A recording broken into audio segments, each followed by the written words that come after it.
حضرت علامہ محمد اقبال رحمۃ اللہ علیہ ارشاد فرماتے ہیں،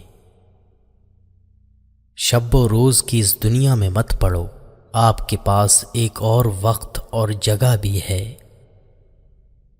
مومن ریشم کی طرح نرم اور فولاد کی طرح سخت ہوتا ہے۔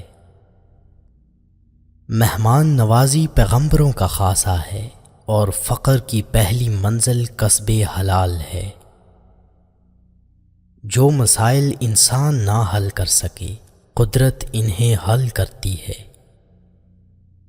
انسان کو ہمیشہ یہ یاد رکھنا چاہیے کہ نیک عمل کبھی ضائع نہیں ہوتا۔ یقین ایک عظیم قوت اور انصاف ایک بیش بہا خزانہ ہے، اور صبر ایک عظیم سعادت ہے۔ مسلمان کے لیے جائے پناہ صرف قرآن پاک ہے۔ قرآن پاک کو صرف پڑھا نہ کرو، سمجھا بھی کرو۔ مسلمان کی حقیقی اساس توحید اور ختم نبوت کے عقیدے پر ہے۔ انسانی پیدائش کا مقصد تسخیر کائنات ہے۔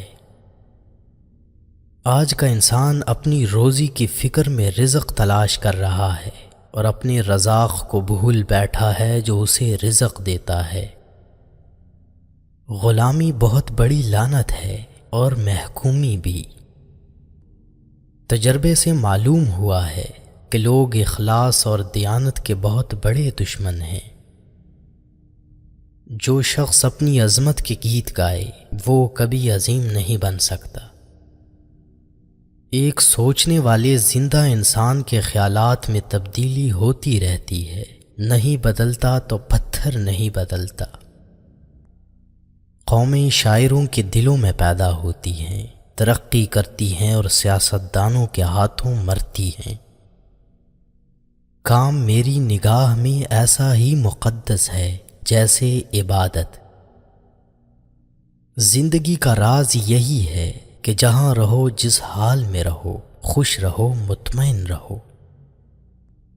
اگر آدمی بننا چاہتے ہو تو بنی آدم کا احترام کرو۔ دل ایک ایسی چیز ہے جو امیر کے پہلو میں نہیں۔ قومیں فنا نہیں ہوتی بلکہ آئندہ نسلوں کی صورت میں اپنا قائم مقام پیش کر دیتی ہیں۔ وہ گھر ہزار صد تحسین کے قابل ہے جس میں روزانہ صبح کے وقت قرآن پاک کی تلاوت ہوتی ہے۔ ایک بڑے استاد کی حیثیت سورج کی سی ہے جو اپنی روشنی و حرارت ہر چیز تک بے کم و کاست پہنچاتا ہے۔ دوسروں کے سہارے زندگی بسر کرنا قرآن کی روح سے کافری ہے۔ عشق رسول دین بھی ہے اور دنیا بھی۔ اس کے بغیر انسان نہ دین کا رہتا ہے نہ دنیا کا۔ ہر شخص کو طبیعت آسمان سے ملتی ہے اور زبان زمین سے۔ وہ بندہ کبھی ذلیل نہیں ہو سکتا جس میں یہ ایک خوبی ہو کہ وہ عاشق رسول ہو۔ میں نے آسمان کی رگوں کی حرکت اور چاند کی رگوں میں دوڑتا ہوا خون دیکھا ہے۔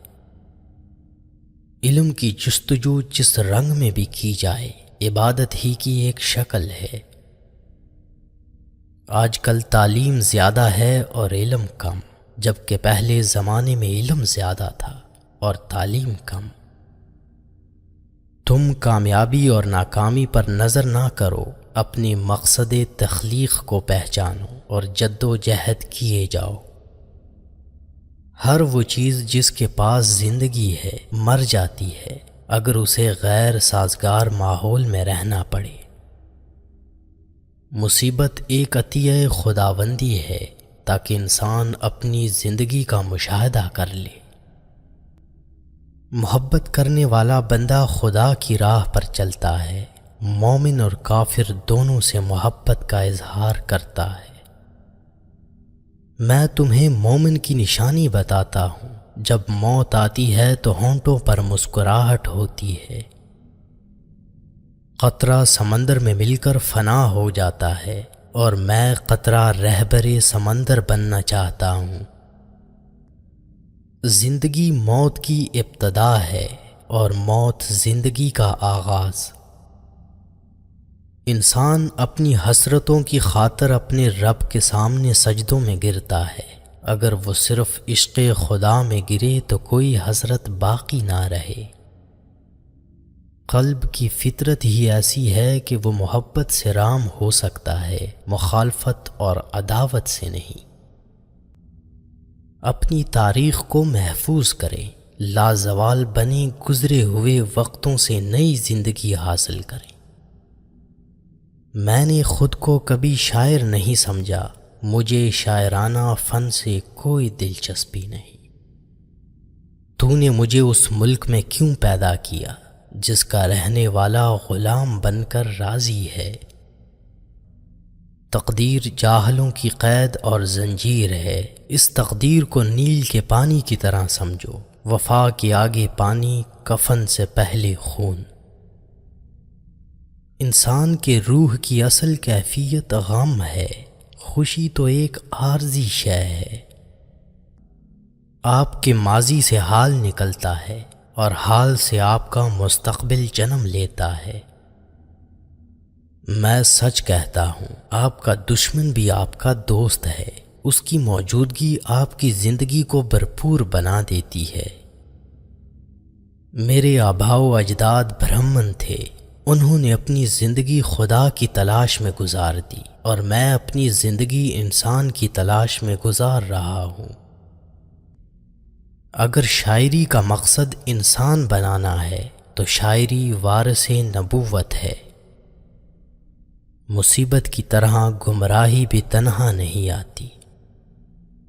پودے اور معدنیات تقدیر کے پابند ہیں، وفادار صرف حکم الہی کا پابند ہے۔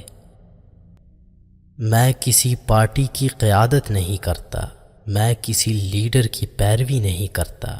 میں نے اپنی زندگی کا بہترین حصہ اسلام، اس کے قانون، سیاست، اس کی ثقافت، اس کی تاریخ اور اس کے ادب کا بغور مطالعہ کرنے میں دیا ہے۔